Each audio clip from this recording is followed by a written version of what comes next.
All right. Welcome back, everybody. You all survived. Hello. Anybody out there, out there, out there, out there? Echo, echo, echo, echo. Does that seem awfully loud, or is that okay? All right. So I'll talk a little bit about the exam later, but you probably don't want to hear anything about it right now. So if you remember last time, we started talking a bit about caching. And basically, the point of caching is to make use of the principle of locality to act like you've as fast as the smallest thing and as big as the biggest thing. Okay? And the reason you need caching is because by physics, the bigger something is, the slower it is, and you just can't get around that. Okay? And I kind of showed you this as a schematic of the modern memory hierarchy of a system. And believe it or not, this is already old. Forget the... So this is already old. We have third-level caches now that are available on chip. All right, so pretty amazing. Wow, that's actually echoing. Let me turn this down a sec here. All right. Can you still hear me? That's a little less echoey. But anyway, so the idea here is we want to be as fast as registers, let's say, and as big as, well, disk or tape, although tape isn't used too much anymore. By the way, let's close our laptops. New rule. No laptops, no phones. So we talked about some of the sources of cache misses last time, and we actually talked about 4 C's, but there's actually 5 you could come up with. So the normal ones they talk about with regular caches are compulsory, capacity, and conflict misses. And compulsory miss, or a cold start miss, is basically the first time you see something, it can't possibly be in your cache. Okay? Unless what? What might be a way that it could be in your cache even when you haven't looked for it before? Yeah. Prefetcher might do something. Okay, yeah. Well, but then it won't necessarily be in your cache. So putting something into your cache is actually what we're talking about here. A capacity miss is basically when you've pulled it into your cache before, but it's no longer there because you didn't have a big enough cache and something got kicked out. A conflict miss is basically if you brought it in before, but it got kicked out because your cache has lower associativity than fully associative. Okay, and I'm going to remind you in just a second what a two-way set associative cache is, and you'll see where conflicts come from. And then a couple of other ones. I only mentioned coherence misses last time. The idea behind a coherence miss is you got 2 processors. One of them brought it into its cache, and the other one wrote it. And what you'd hope to have happen is that the hardware automatically invalidates the first cache. I guess go in the direction you've got. First one read. Second one writes, first one gets invalidated so that when the first one goes back and looks, the data isn't there. And the reason we want that invalidation to happen is because otherwise the first one's going to be reading old stuff out of its cache that's no longer coherent. Question, yes? So there's a copy of the same entry in the cache in both processes? Yeah. So yeah, in this particular scenario, caching is used on both processors. They both at least have a first level cache. And if processor A loads something into its first level cache and processor B writes it in its first level cache, we now have inconsistency unless somebody takes care of it. And oftentimes there's hardware that takes care of it. And so that would be a conflict miss when you go, or a coherence miss when you go back to look for it. Something which we will talk a lot about sort of starting with the end of this lecture and going on to the next one are policy misses. And these tend to be only talked about in operating systems classes. The first 4 here can be talked about both in hardware and software domains. But a policy miss is a miss that happened, you pulled it into your cache, it got kicked out because of some policy, and you go to look for it later, and it was a suboptimal policy. It should have still been in your cache. All right, we're going to talk about a lot of different policies that we could consider. All right? Any questions on these? Yeah.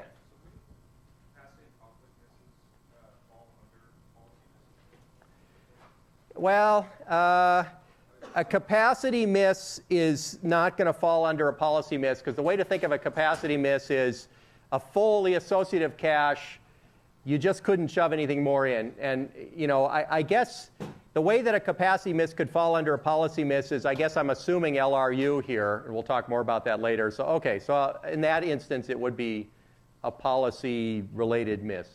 But usually when you talk about LRU and standard associativity, then they don't bother to call it a policy miss because that's kind of, ho-hum, ordinary stuff.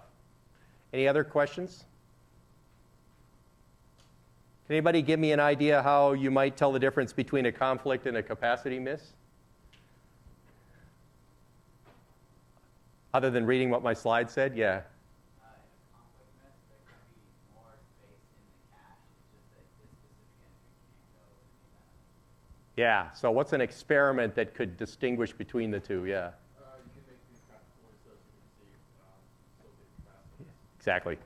So you have to talk of this as a thought experiment. Assume we had a fully associative cache. We see all the misses. Then we go to a two-way set associative. Misses that are new because of going to two-way set associative are called conflict misses. So this is usually a thought experiment involved there. All right. So the only reason I bring these up is sometimes when we're getting a high cache miss rate, which we could potentially do when we're paging a lot, we might try to figure out which type of miss it is, and then if we know which type of miss it is, we could possibly fix it. Like if it's a compulsory miss, then maybe we put a good prefetcher in there. Or if it's a capacity miss, maybe we try to add more memory. Okay, and I'll show you what that means a little bit later. It's not quite as odd as it sounds. Okay. So then finally I reviewed something which probably you got in 61C, which is a n-way set associative cache. And here we're going to do two-way. And in the case of two-way, you basically take the address, and we divide it into some pieces. Now, there were some questions, some good ones last time about, well, gee, when we talked about paging, we had an offset and the page ID. This looks like a different division of bits. What's the deal? Well, yeah, you divide the same bits up in different ways, and we'll look at how we can intersect these two ways in a couple of slides. But when we're talking about caches, here's an address that's 32 bits. The lower part is the cache line, which is exactly like a page offset, although they're usually smaller. So a cache line is maybe 32 to 128 bytes, so that might be 5 to 7 bits down here. The cache index is pointing at which one of the sets should we look in, and then the tag is used to see whether the thing's actually in the cache. So I have a little animation I showed you. You start by taking the index bits, and that shows you which, in this case of the two banks, which line in each bank could be possibly our thing we're looking for. We now take the tag, and we compare the tag on either side. So this is a comparator. And one of them, let's say, matches, which will basically cause this mux to grab the value that matches and get us our value out. Okay, so the idea here is in a two-way set associative cache, the sets have two possibilities. We look at both of them, and if either of them match, we get our result out. Okay? Now you may ask yourself, well, let me ask you, which of these three fields, tag, index, and byte select, depend on the size of the cache? Yes? Say again? Index certainly depends on the size of the cache. Anything else? Okay. Well, byte select usually depends on the size of the cache line, so that's like a sub-piece. So it's not, typically when you make the cache bigger, you don't necessarily change this piece. How about the tag? Does that depend on the cache size? Yeah, well, because you make the index bigger, you take away tag bits. Okay. What depends on, suppose we keep the cache size constant and we change the associativity. So we go to a four-way set associative cache. Then what happens? Index gets smaller? Yes. Why is that? Because now you're a four-way, so there's less blocks you get to choose from. Yeah, the exact way to think of that is if we keep the cache the same, this cache size has to do with the total amount of space here. If we go four-way set associative, each one of the banks is smaller by half, and so basically we lose a bit in the cache index by going from 2 to 4. Okay. This is all hopefully review to you guys, but if you have any questions, ask them now or forever stay lowest associativity. Yeah. if you're keeping the cache size constant, then that means the total amount of data in whatever banks you have stays constant. So when we go to four-way set associative, that means we have 4 banks, each with half as much as we had before, because the total size is constant. And so therefore, this index is going to lose a bit, because we have half the number of blocks in each bank. Yeah. Does the cache tag that's stored in each set, is that part of the cache size? No. Good question. So when we talk about the cache size, are we counting the tag? And the answer is no. So typically, when you talk about an 8K or 64K or 128K cache, you're only talking about the data. And the tag is like overhead, as far as that number is concerned. Okay? And notice, by the way, it's not that there's a tag per set. The dotted line is a set. It's actually a tag per possible entry. Okay. Good. Any other questions? Okay. So now, by the way, you can see where conflict misses come from, because in this arrangement, if you can have 2 addresses that have the same index but are different because the tags are different, those 2 addresses have 2 places to sit, right? They could be here or here, and so that uses up those 2 places. If you have a third address that has the same index, now you got a conflict. Even though the cache is not full, you're conflicting on that one set. Okay? Good. Fully associative cache, basically you throw out this whole indexing idea. It goes to 0, and you have a single bank with everybody's got a tag and everybody's got a comparator, and you compare and parallel everybody, and you find one that matches. That's fully associative. Okay, good.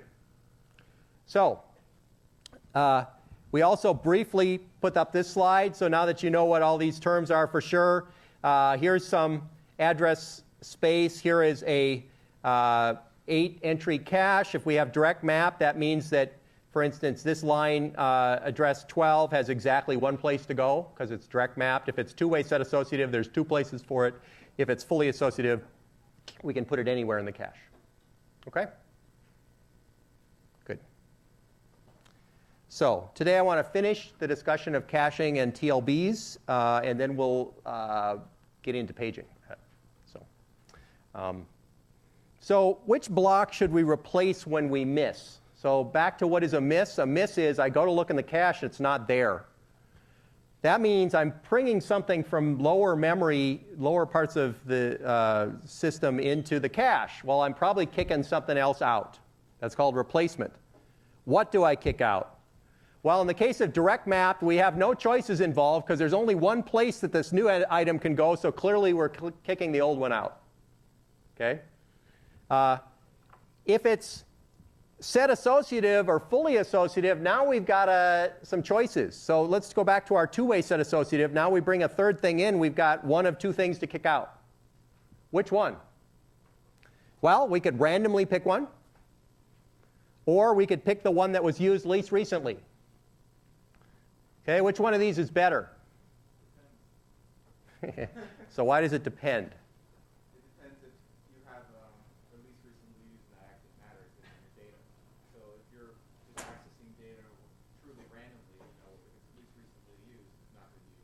Okay, so the argument here is that depending on what your data is, there are some data patterns for which LRU is the wrong thing to do. Okay, I'll buy that. Go ahead. Other comment? Okay, good. So we've got a couple of things here. So the comment there was that large enough associativity makes LRU very high overhead. Good. Hold on to that thought. Let's go back to just the algorithm for a moment. If I didn't have particularly random patterns, which hopefully our world is not that random, otherwise caching doesn't work in the first place, which one of these is probably better for a larger number of access patterns? Okay, probably LRU.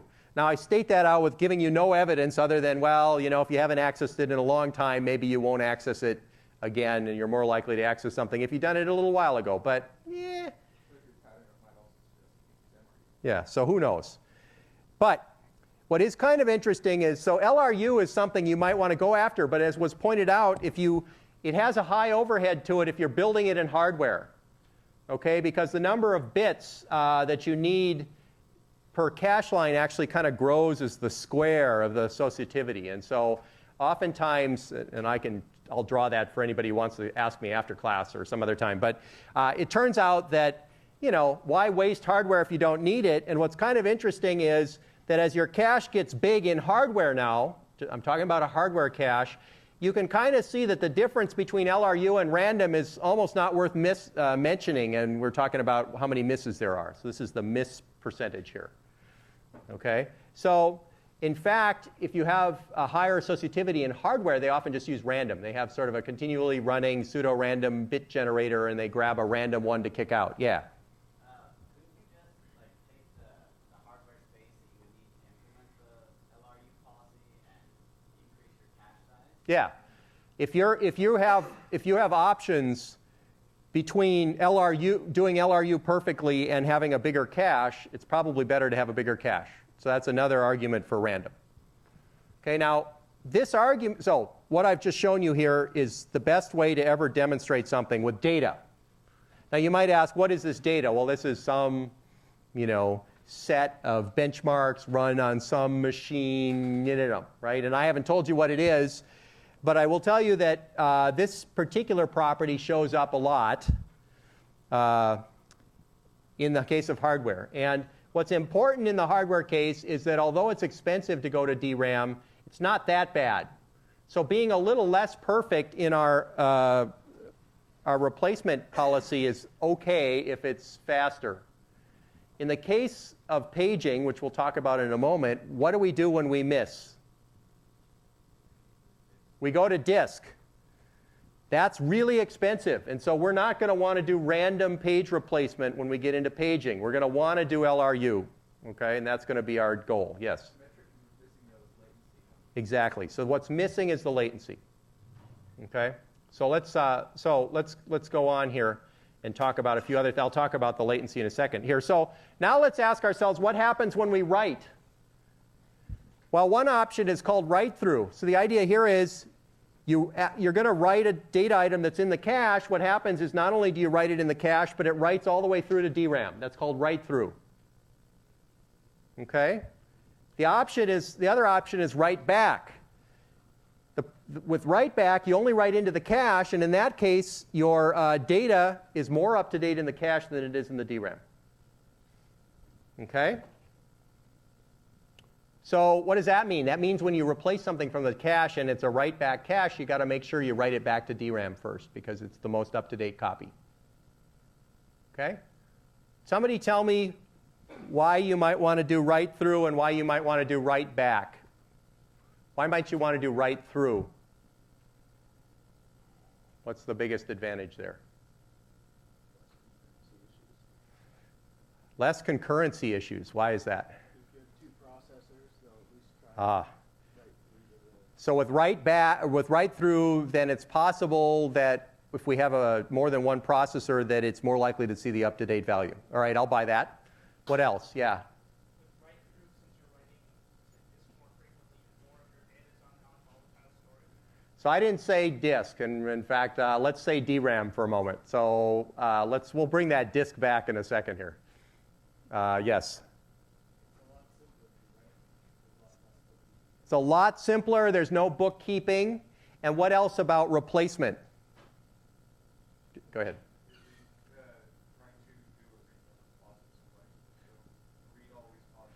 That's right. When we replace with write-through, we can just throw things out of the cache anytime we want because the memory is always up to date.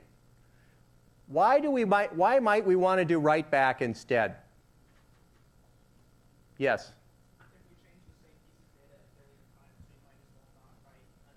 So one good thing is if we change the same data a zillion times, we don't want to be bothering the DRAM with it all the time because we're just updating it. Great.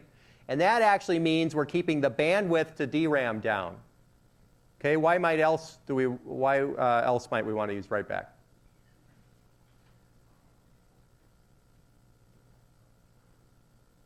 What about performance issues?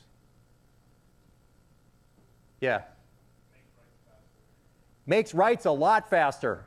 Okay? The reason we put a cache in the first place is DRAM's slow. If you're writing to it all the time, it's a problem because you're holding the processor up. Now, usually people put what's called a write buffer in front to make it a little faster, so you buffer them up. But let's go back to that statement mentioned earlier about disk. Do we want to write through to disk? No, ever, never. Okay, and the reason we don't want to write through to disk is exactly because we're going to hold the processor up to the speed of the disk. Okay, a million instructions to do a disk access. Okay, we've just slowed the processor down a lot. All right, so good. Okay, yes, question. Do you have a write-back policy? When you do like a write to memory, if you're blocked in cache, do you still does your bed still yield even though it can get it can go to memory in just a few instruction cycles? So rarely, if ever, do you have a situation where the processor will ever yield on a cache hit or miss. So that's basically not done. Okay, so when the processor goes to do a write, if it can write it immediately into the cache, it's a fast write. If it goes to write it and it's a cache miss, it's a slow write. And actually what really happens in a modern processor is they buffer all that stuff up anyway. And so usually the stores are never held up for that unless buffers fill up. Okay. All right, so I've been kind of mixing up intentionally here the realm of hardware and software. When we start talking about caching in the domain of paging, which one of these things we choose is going to be very obvious. We're going to do write back. Okay? Modern processors in the hardware level actually typically do write through from the first to second level cache because that's all on chip and fast, and then they do write back going from second level down. Question? Yes? As you mentioned, write back. If you're updating the cache a million times, we don't want to write back. When do we decide to write it back to the memory? So the question is, when do we decide to do a write back? And typically that's deferred until we have to kick it out. So if somebody else is needs that cache line at that point, we write it back to memory. The laser comes to L1 and L2. It also depends on if it's inclusive or exclusive, what you have in L1 and L2. True, and yes, there's a lot of other details that one could go into at a hardware level here.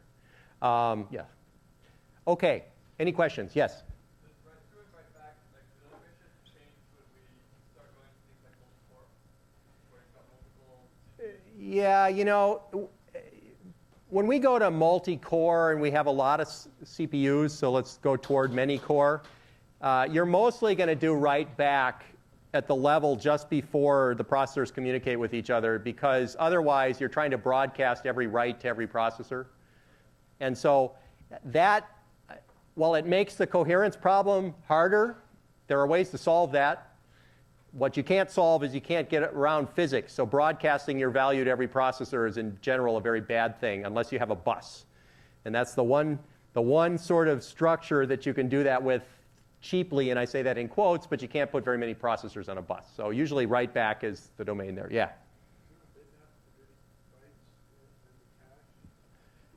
Yes, there is a form of a bitmap as to which bytes, well, at least which cache lines are dirty, not always which bytes.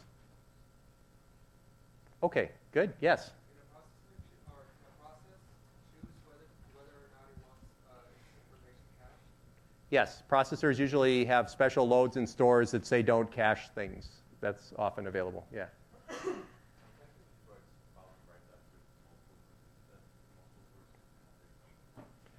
So the reason write back, actually, I probably could have brought up a slide with cache coherence. It would have made great sense here. But the thing about write back is the most up-to-date copy of data is in the cache. If you have two processors, one of them writes to their cache. Now they have the most up-to-date copy, and the other processor has no way of knowing it. I mean,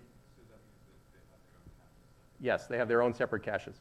And so when we have that scenario, then you have to have what's called a cache coherence protocol, which tracks all the writes and reads and makes sure you never get a situation where a processor sees an old value.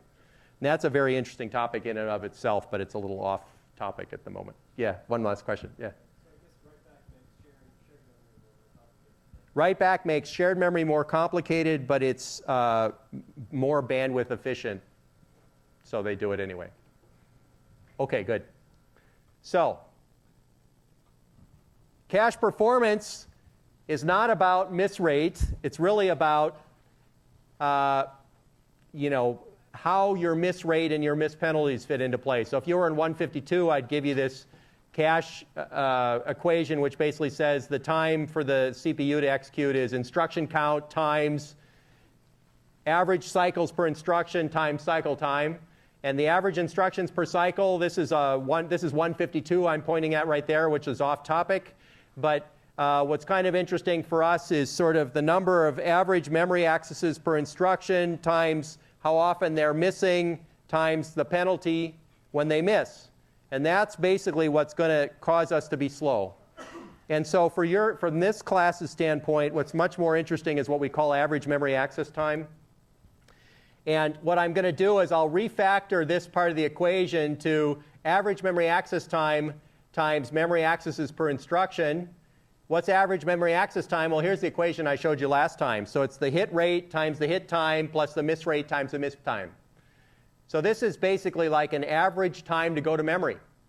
So if I ever ask you kind of what's the average memory access time, you're going to want to know what's the hit rate, how long does it take to hit, and how long does it take on a miss. Okay. Now, I usually factor it this way, because typically on a miss, first you have the penalty of pulling it in the cache, and then you access it again. Okay, so that's why this is probably even more useful as an average memory access time, is you always have a hit time plus how often you miss times how expensive it is to miss. Okay, and this is probably a more useful equation for this class. They're equivalent. And of course, then we could talk, if we're in 152, about, well, what fraction of accesses are instructions and what are data, and then we could have different hit and miss times for data and instructions, and yada, yada, yada. Okay. Now, just wanted to put up one last thing. Suppose we've got two levels of cache. Well, average memory access time at the first level is the hit time at the first level times the miss rate at the first level times the miss penalty at the first level.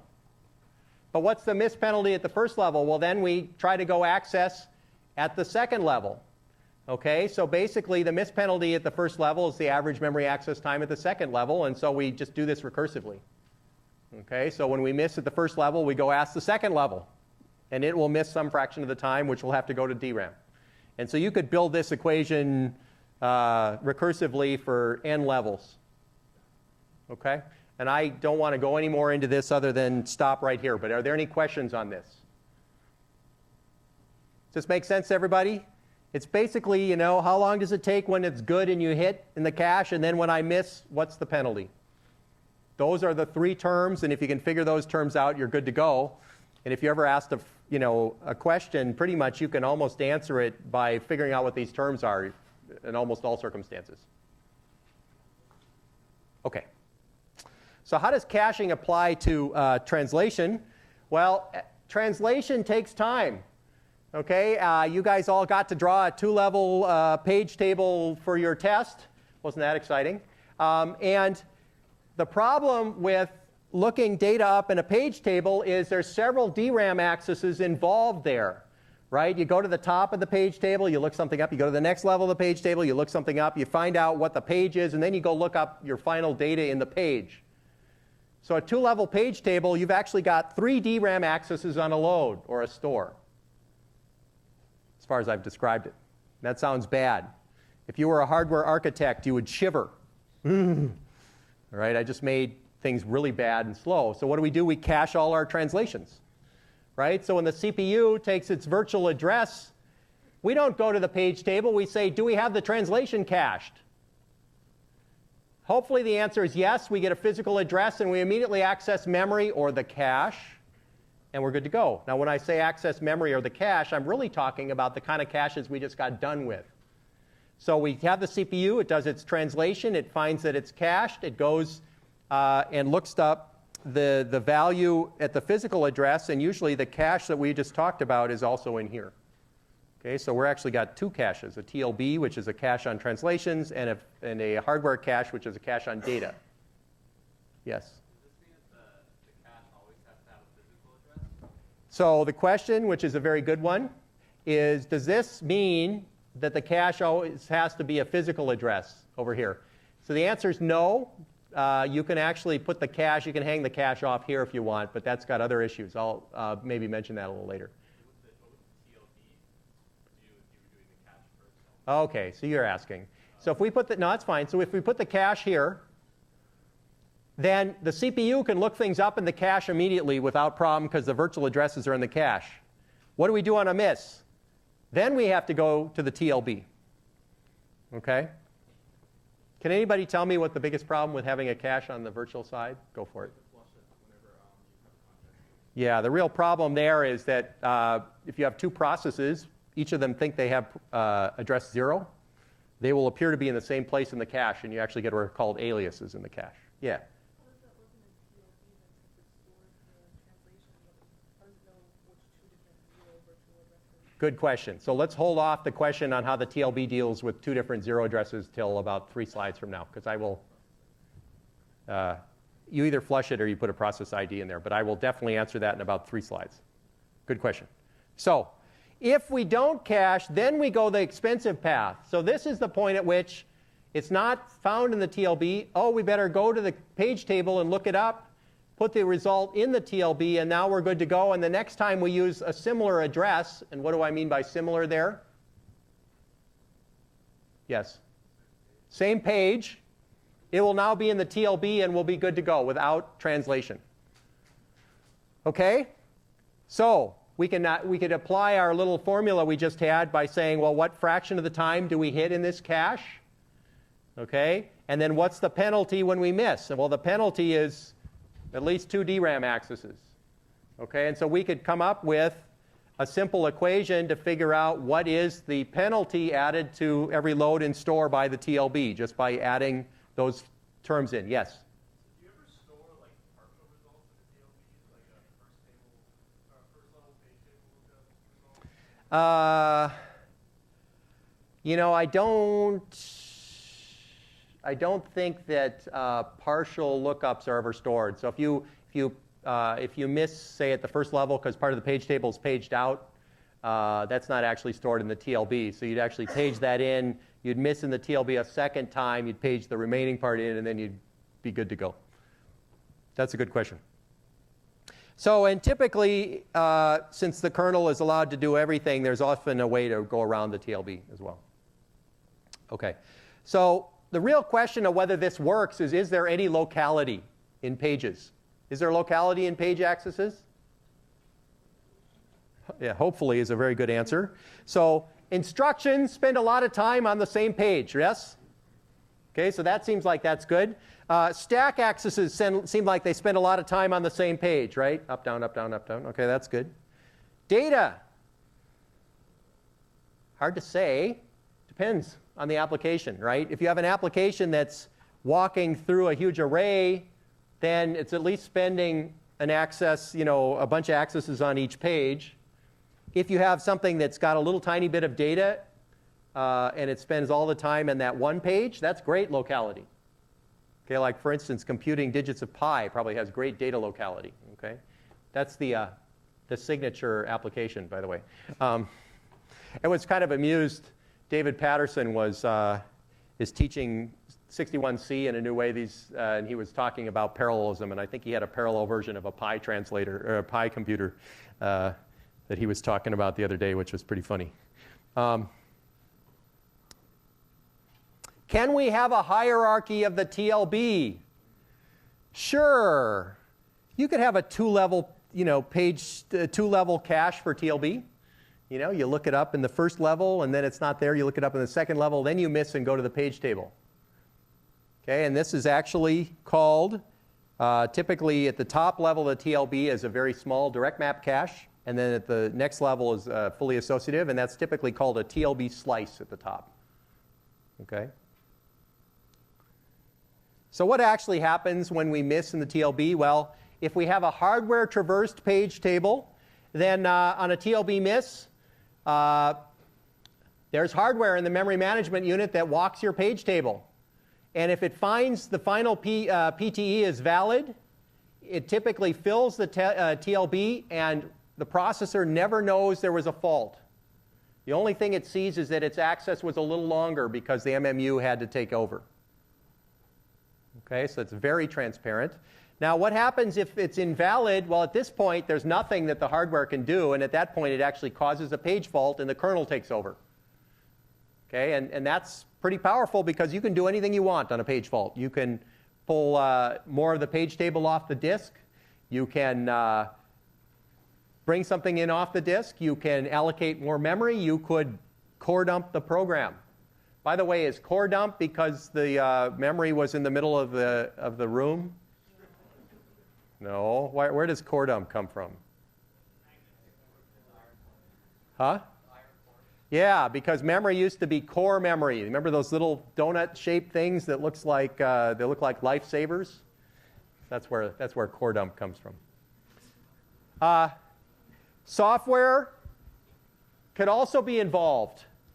So in this case, on a TLB miss, what actually happens is you get what's called a TLB fault. And in that case, software takes over and walks the page table. Okay, now you can see why it's very important that we have a hardware TLB cache, right? Because if we didn't, and every load or store had to go to a software handler to compute the address by walking the page table, that would be really slow. Okay?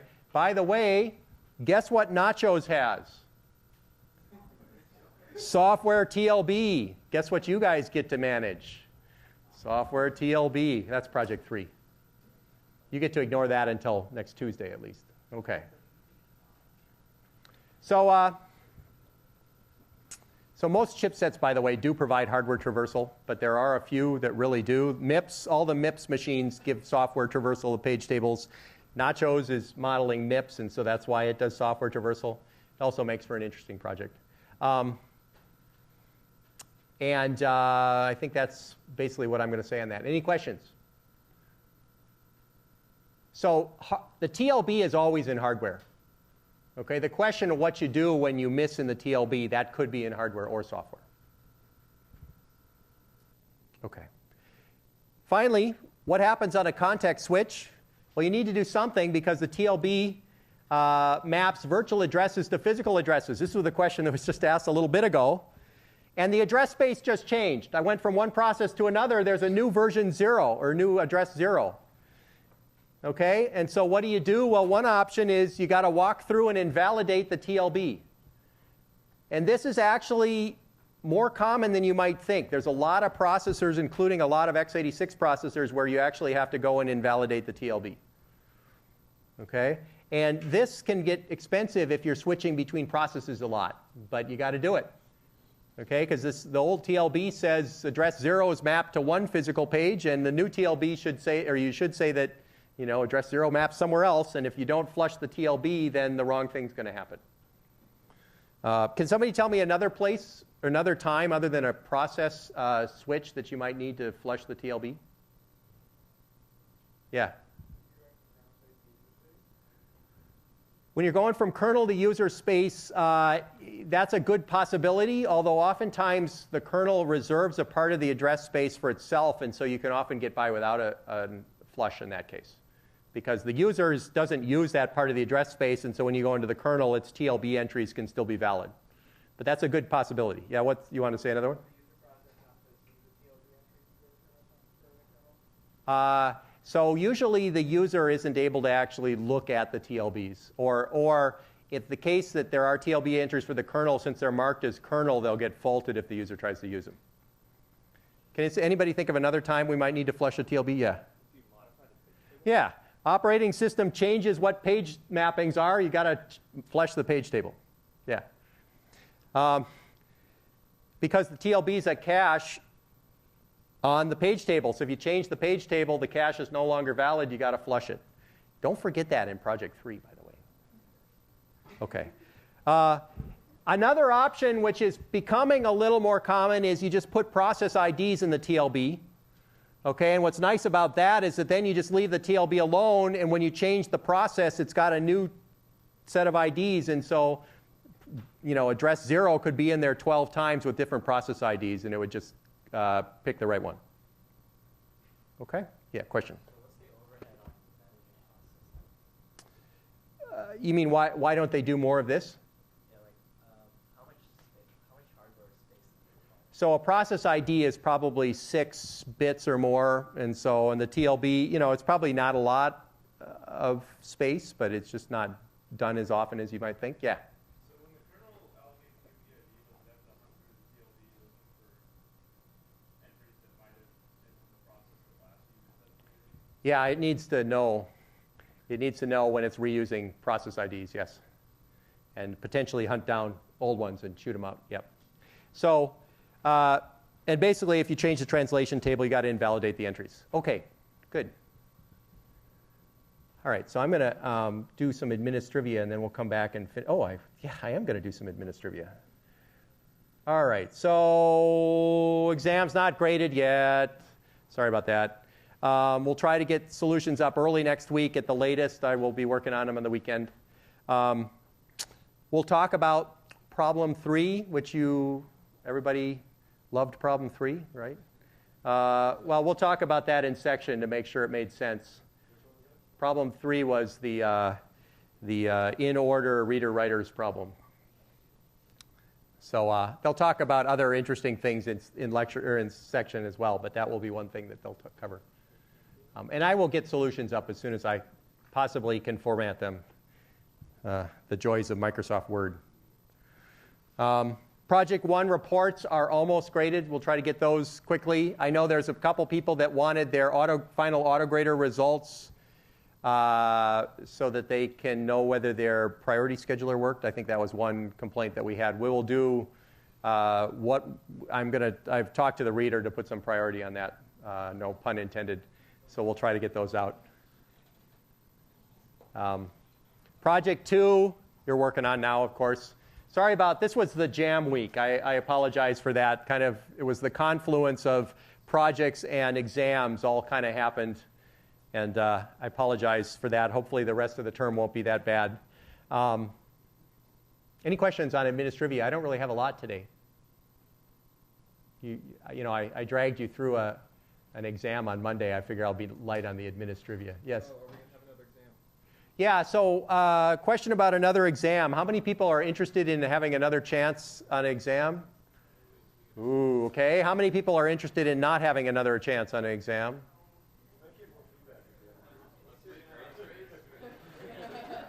How many people would want maybe an optional exam? It's not 3 hours. All right.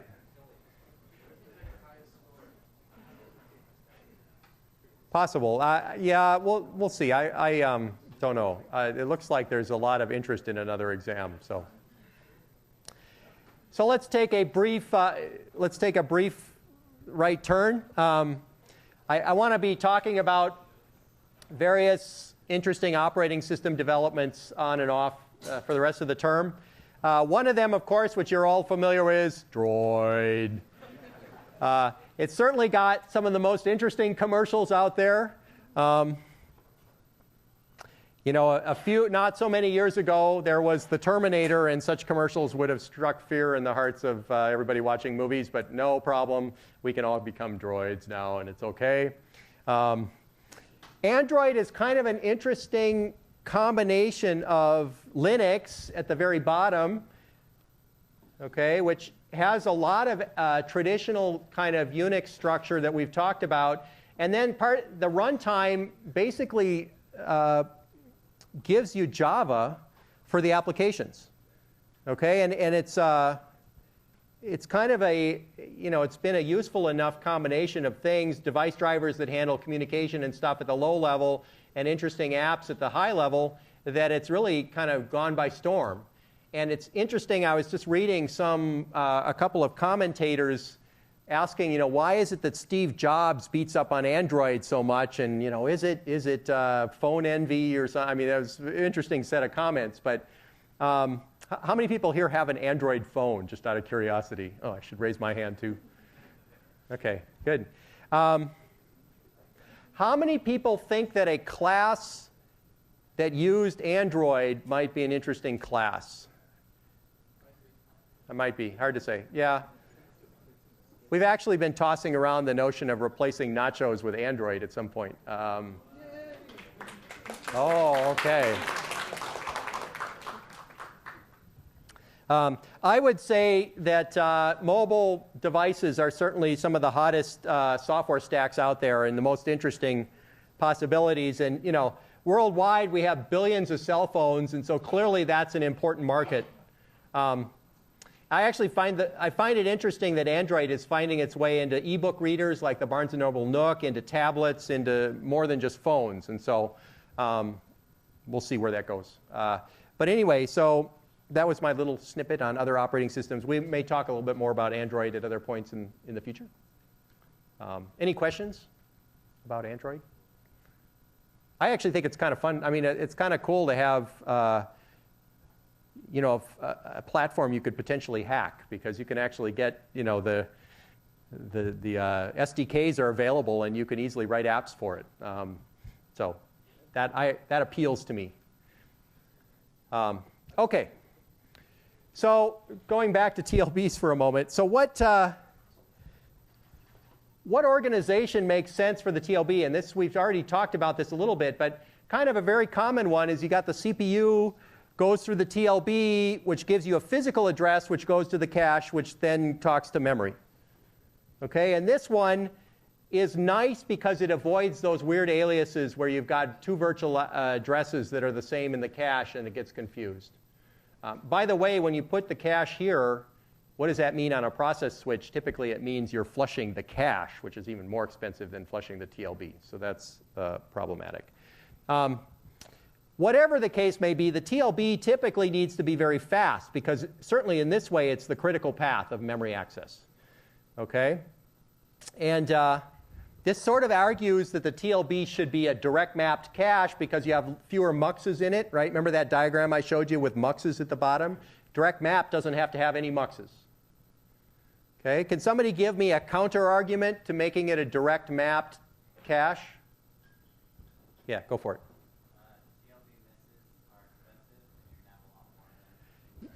Yeah, so if we were to lay out our average memory access time equation and we were to put the TLB in there, that penalty for miss on a TLB is really expensive because we got to walk a page table. Okay, and so that would argue against direct mapped because we're going to pull the conflict misses up high in this. So that is actually why oftentimes the TLB, or most of the time, the TLB is fully associative. Okay, and what we're trying to avoid is we're trying to avoid thrashing, which is going to come up in a lot of instances in this lecture and the next. Yeah, question? Can you explain why direct map is slower, or sorry, it's faster? Like why having more sensitivity? Isn't this all run in parallel? I mean, I don't know hardware, so I'm like, does it happen? Does it work? Maybe it takes up more space? But So I can show you very directly here. If you look, let's look at this diagram.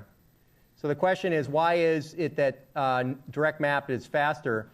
And the answer is, what direct mapped is avoiding is, in the direct map case, you use the cache index to look up something and then you immediately use the result. And in fact, you can even start using the result before you've done the tag comparison and just invalidate. You can flush the processor pipeline if it turns out you miss. Whereas with any associativity higher than 1, which means not direct map, then you've always got to do this comparison first and then use it before you can use it. Okay? So at minimum, direct mapped avoids these muxes to the data value.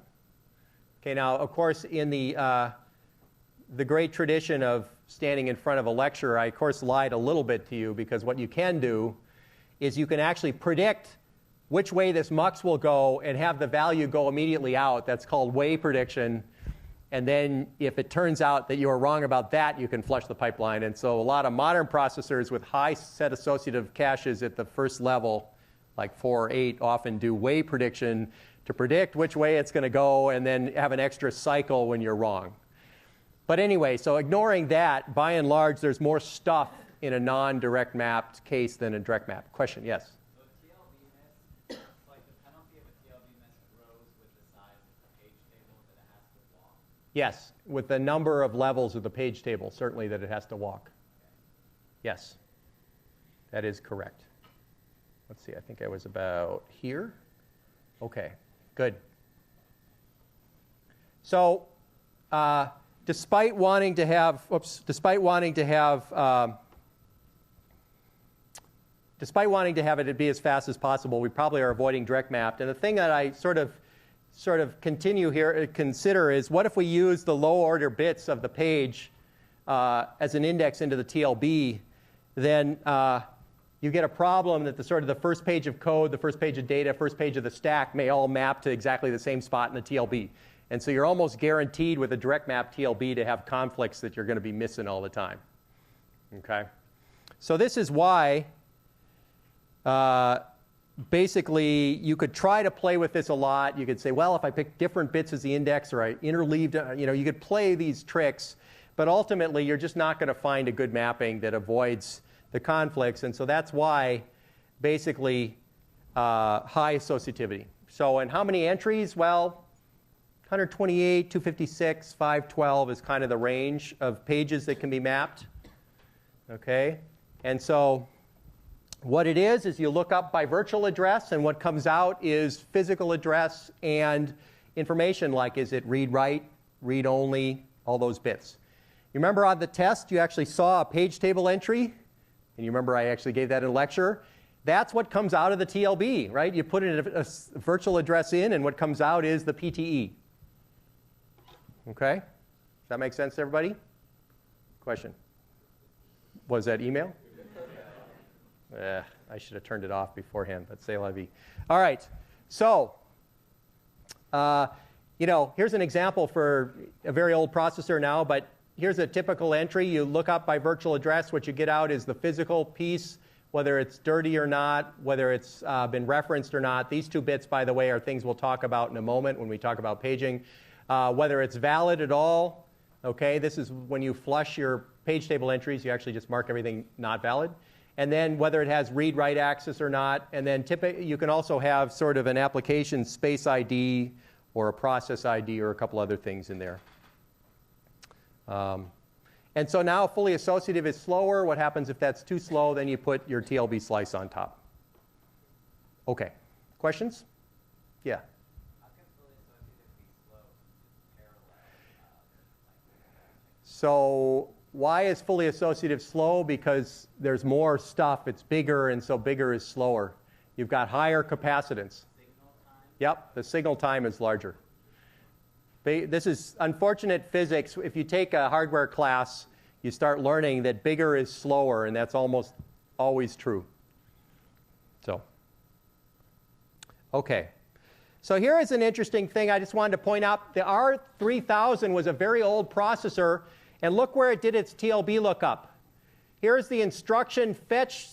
So here's the typical fetch, decode, execute, memory, write back stages you hear about probably in 61C.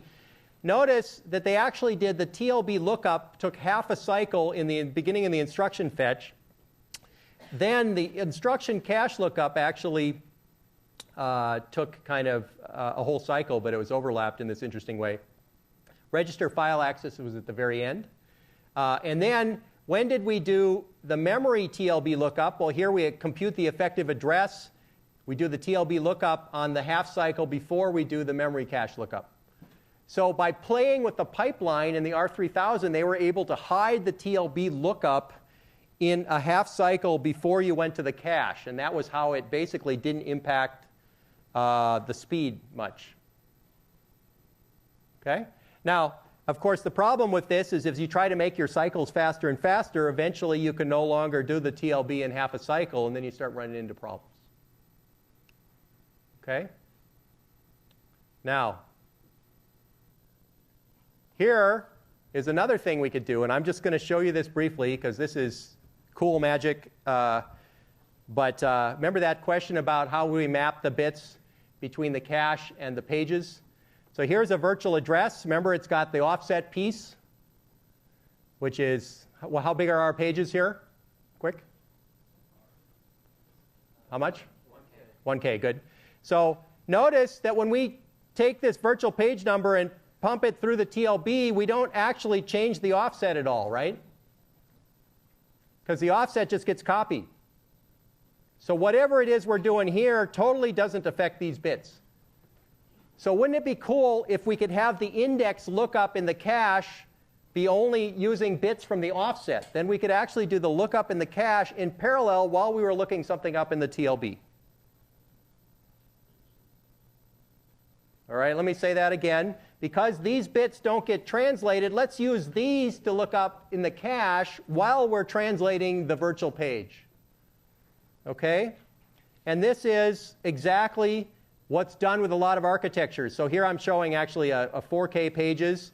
So here's a case where we take the index and we use that to look up stuff in the cache while we're taking the other 20 bits through the TLB. Okay? And then when we're done, we combine the final physical page. Well, we actually check the physical page number here that comes out with the cache tag. And then when we're done, we actually know we have the right data. Okay, so this is how we can do both TLB and cache lookup in parallel. And there are a lot of processors that do this.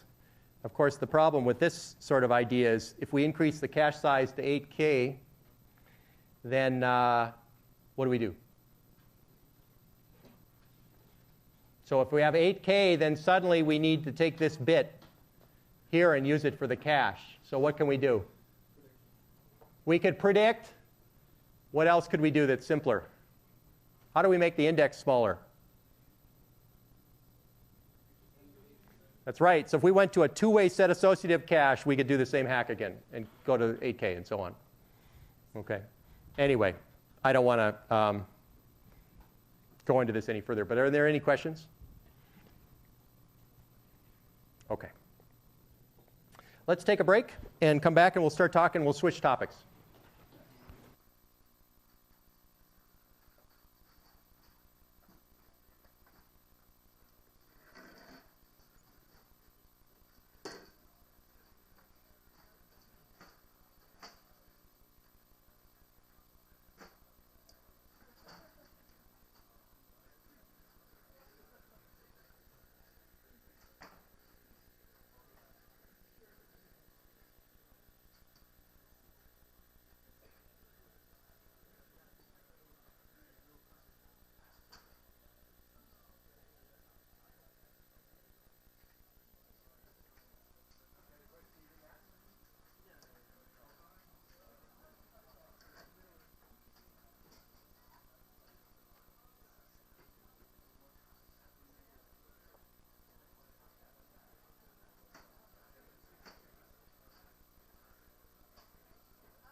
All right.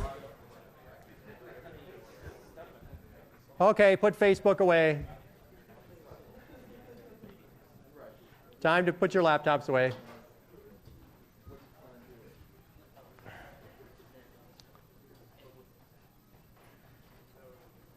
So, let's switch gears a little bit now that we've got paging, page translation, and TLBs to make it fast, and now let's talk about what to do with it. So the first thing I want to talk about here is this notion of demand paging. And one data point to note is that modern programs require a lot of memory, and it keeps growing. So just like you have a Moore's law growth in transistors and a Joy's law growth in performance that leveled out in 2002, but still Moore's law is adding more processors, you've got kind of a Moore's law growth in amount of memory. And it's kind of interesting. I have people that I went to school with that are in the heart of Intel, and when they went from processor to processor to processor, they have a set of benchmarks that come from, say, Microsoft that they run to make sure they work. And they often find that the memory footprint doubles, every time they get a new release and a new processor. Okay, and so that's pretty crazy, right? And now, how many people have bought a computer recently that had 4 gigabytes or more of memory? Okay, that would be unheard of just 4 years ago or 5 years ago. Okay, so despite the fact, though, that programs are big, they don't necessarily use all their memory all the time. And so this is the typical 90-10 rule, which is programs spend 90% of their time in 10% of their code. And it's kind of wasteful to put all of that in memory at once. And so that's where paging comes into play. And remember that little diagram I showed you at the beginning of the lecture with registers, first level cache, second level cache, DRAM, and then disk. Okay? And so what we want to do in the rest of this lecture and the beginning of the next lecture is talk about using the disk to represent the memory we're going to use, and DRAM becomes a cache on the disk. Okay?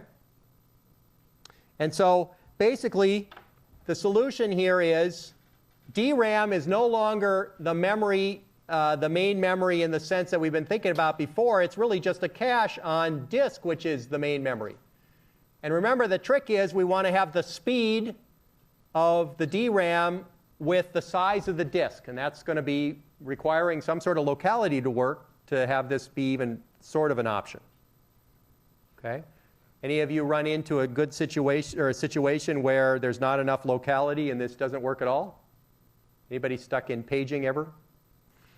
Okay, now you may not know you were stuck in paging, but a good way to know is you watch the little disk light on your computer and it's doing nothing but flashing and everything's moving really slowly. What's happening there is that's a situation where there's no locality, and the only thing that's happening is data is going in and out of disk, and you're not actually executing anything. Okay? Now, so we want to give the illusion that we have infinite memory, or at least memory the size of the maximum address space, okay, even though we have a smaller physical memory. Now, I probably should have updated this for a 64-bit address space, which would really show the illusion of infinite, and maybe made this 4 gig, but you get the point. So here we have only 512 megabytes of physical memory, and we want to look like we've got a lot of actual physical memory with a lot of processes as well. So each process has 4 gigabytes of memory. It would be kind of nice if we could fake it, and we only have 512 megabytes. Okay, and that's what we're going to try to deal with. And that's where the page table comes into play, because when we go to access this big address space, some of the pages we access will actually be mappable and in physical memory. Other ones will be out on disk. And the hope here is that the ones that we access most of the time are actually in DRAM, and the ones we access infrequently are out on disk. Okay, and if that isn't the case, then we're in trouble. Okay? So how big are disks today? 2 terabytes. Okay, that's actually a commodity disk. All right, you can go to Fry's and buy a 2 terabyte disk for not much. All right, it's pretty amusing. And bigger are on the way. So I think Seagate and a bunch of the other, Hitachi, all of these guys have 3+ terabyte disks on the way. So the idea of what we're going to do in the next little bit of the lecture is we're going to kind of set up a transparent level of indirection. So the operating system is going to mediate kind of between the program and the disk in a way to give us the illusion that we have all of this memory that we don't really have. And so we're going to use the operating system to deal with paging to fix this for us. Okay? And notice that the actual physical location of pages is not going to matter because of this translation level. Okay? So, demand paging, I didn't really say what demand paging is. So the idea is, on demand, I go to access a page. If it's not in memory, somebody pulls it in off the disk for me. So on demand, I get a page. Okay? So since it's a cache, we can ask the following questions. What's the block size of this cache? How much gets pulled in? Page. Okay? What was the block size of a hardware cache? We said 32 to 128 bytes, right? So the block size of this type of cache is a page in size. So 1K, 4K, whatever your page is. What's the organization of this cache? Is it direct map, set associative, fully associative?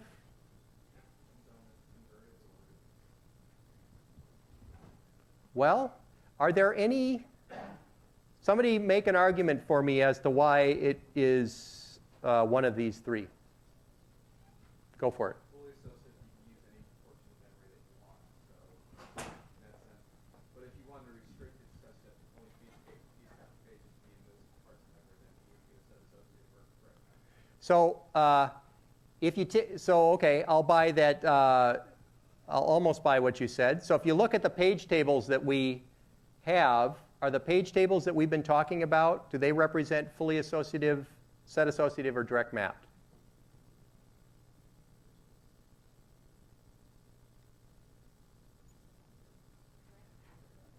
Why direct map? So you index it using, not the offset, the virtual page ID. But what do we point to after we've indexed? A page table entry, and are there any restrictions on which pages can be mapped to which virtual addresses?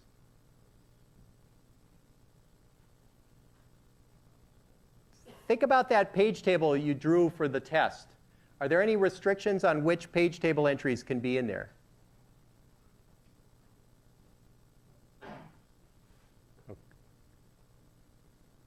Okay, go ahead. Yeah.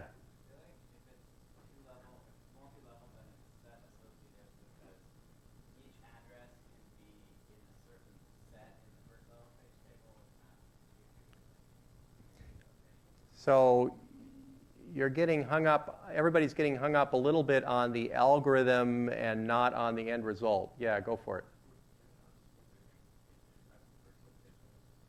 Yeah, so what would be the conclusion from that? Yeah, so I will say that what we've been talking about is fully associative for the following reason. The page tables we've been talking about, any virtual page can map to any physical page, and there are no restrictions. Remember when we were talking about direct mapped and fully associative, or two-way set associative, there were restrictions on which part of the cache a data item could go in. Whereas with fully associative, there are no restrictions. So I would actually say, barring whether your table has some funny formatting issues, it's basically a fully associative mapping. Okay, does everybody buy that with me? Okay, and really what I'm talking about here is the restrictions on which pages, physical pages, can map to which virtual pages. There are really no restrictions. Okay?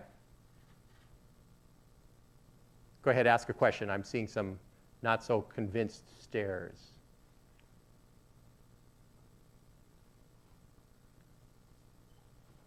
All right, maybe I'll move on. So how do you find a page in the cache when you go to look it up? Well, remember in the hardware cache, we divided the bits up a certain way. We took the index, we looked that up in the hardware cache. We got a couple of possibilities. We compared the tags. How do we find a page in this particular item when we look it up? Yeah.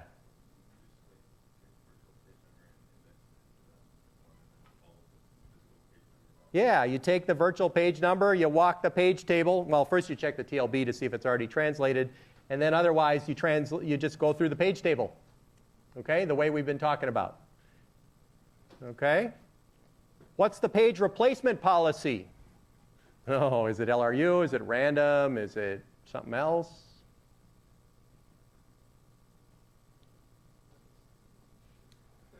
I'll let you say depends this time, but why do you say depends?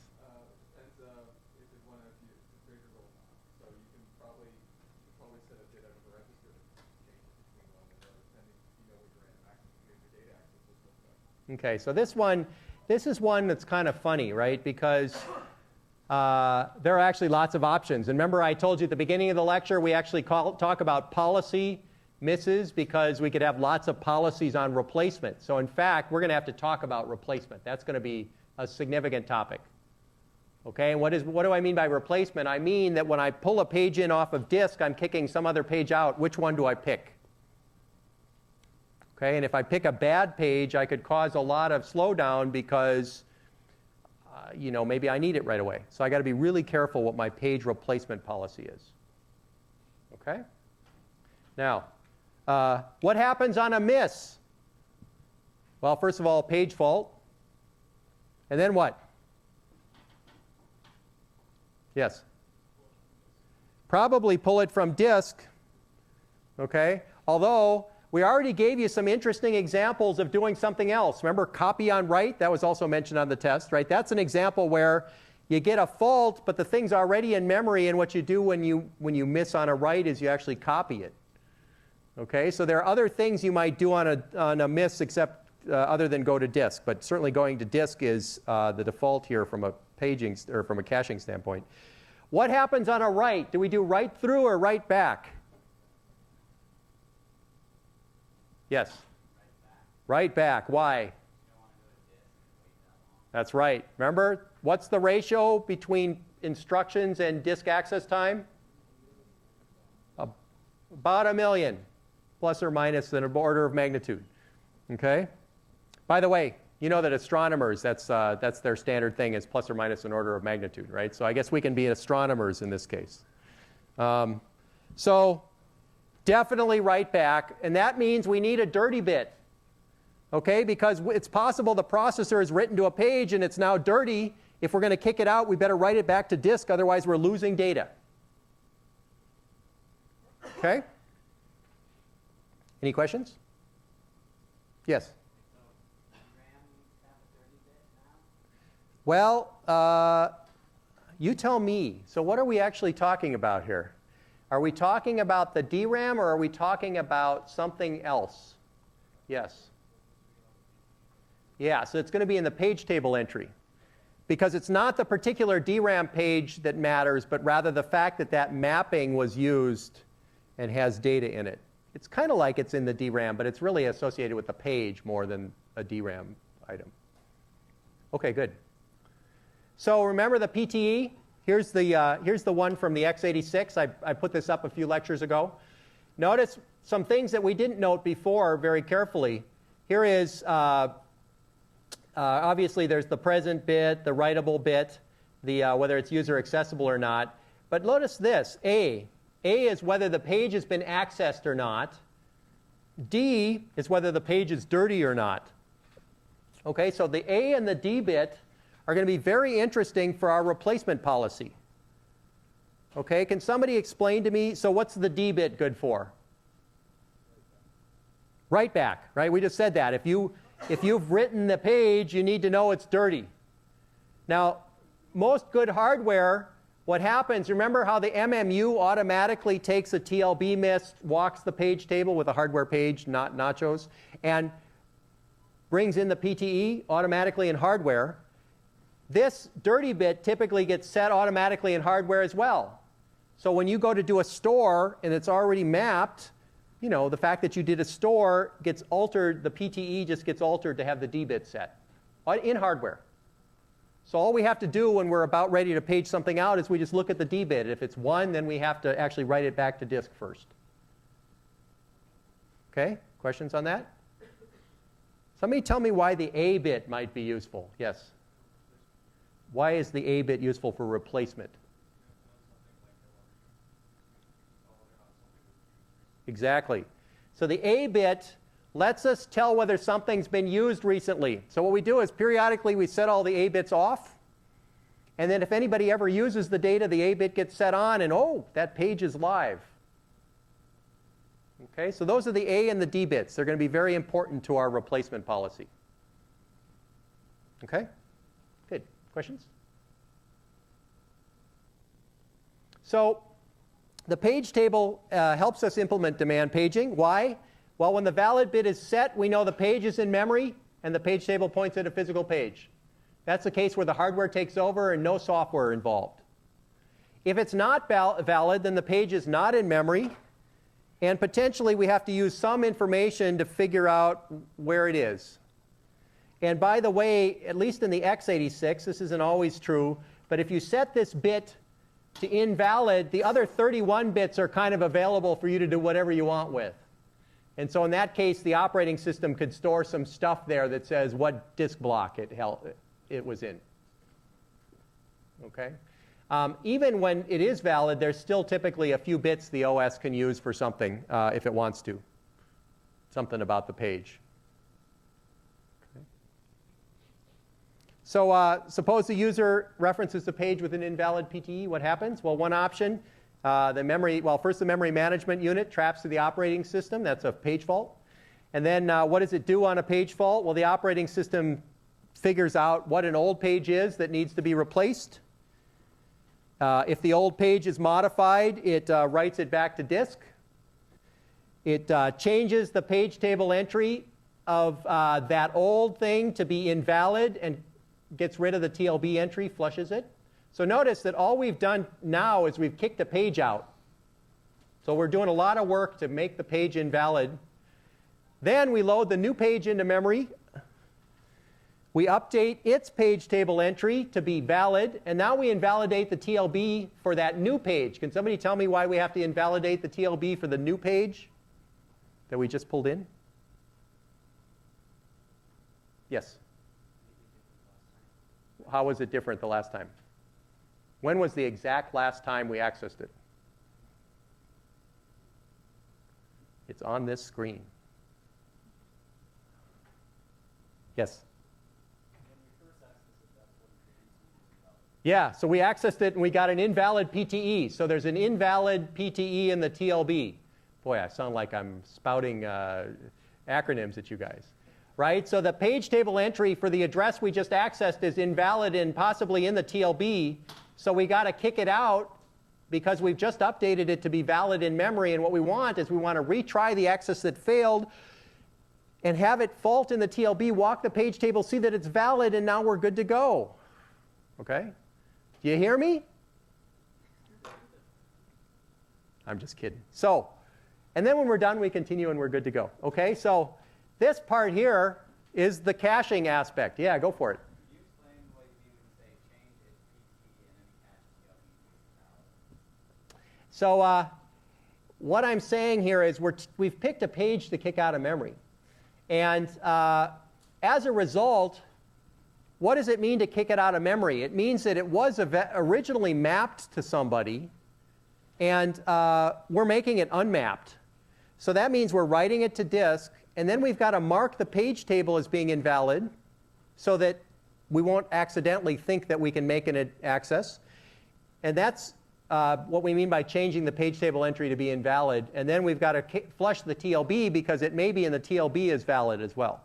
Why don't you just go through the TLB and invalidate that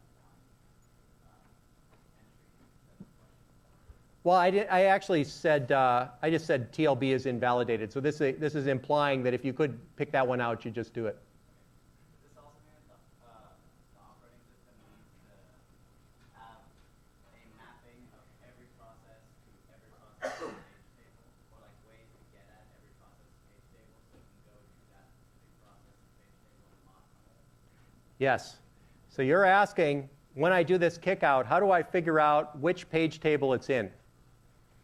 Okay, now in the simple case, if we never allow sharing of pages, then we could have exactly one process that holds that page, and we could have a structure in the kernel that says that one page goes to this one process. In reality, since we allow sharing, we need to be more general. And there's typically this notion called a core map, which we'll talk about a little bit later, where you can take any physical page and say, give me all the page tables that this is in so I can walk through them and invalidate them. So it's kind of a reverse direction. Good question. And so the TLB for the new page is loaded when the thread is continued. And the other thing to note is that this is not continuous because we've got a disk access in here. So if we were to stop everything just so we could do a disk access, this would be bad. So what we do is while we're busy loading new page into memory from disk, we're actually switched out and another process is running. Okay? Because when we're page faulting on process A, why hold everybody else up? We'll let process B run. Okay? Questions? All right, good. I think this is a great place to break. So in conclusion, the TLB is a cache on translations, fully associative to reduce conflicts, and it can be overlapped with the cache access. I showed you how that can happen. Demand paging is really this process of treating memory as a cache on disk. So a cache miss in this case is get page from disk. We're trying to set up a transparent level of indirection so the user program never has to know that page faults are occurring. All that really happens is it runs more slowly. Okay?